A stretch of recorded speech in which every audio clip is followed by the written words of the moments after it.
आता 15 मार्च पासून काम सुरू होणार। 2 दिवस चांदी काढण्याचे काम आहे आणि 17 मार्च पासून गर्भगृहाचे काम सुरू होणार।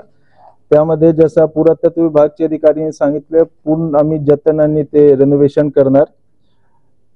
कुठल्याही प्रकारच्या नित्योपचार मध्ये कुठल्याही प्रकारच्या बाधा येणार नाही। 5 वाजे सकाळी 5 वाजे पासून 11 वाजेपर्यंत मुखदर्शन सुरू राहील प्रत्येक दिवशी।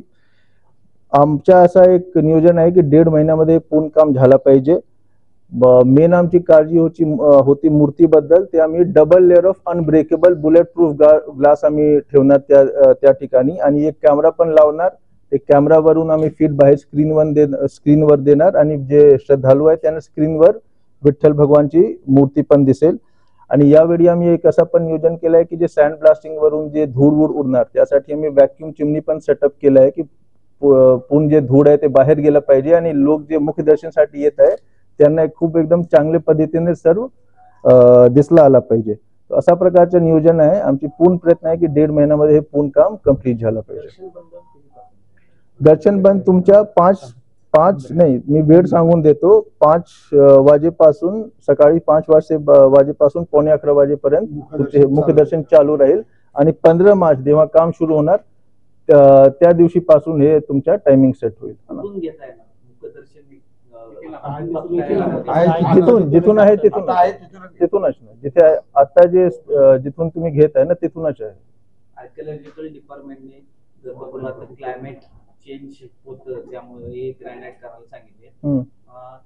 जी ग्लास टाकणार आहे त्यावेळेस काय असणार आहे त्याचे बरोबर, त्यासाठी त्यांच्यासाठी ऑलरेडी त्यांच्यासोबत चर्चा झालेली आहे।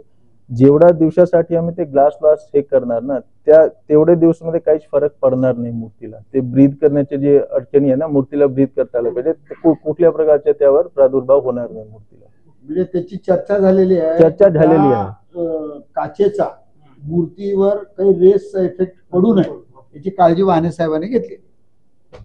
सुरुवातीला मंदिर समितीने त्याला तशी सूचना दिलेली आहे आणि प्रत्येक दिवशी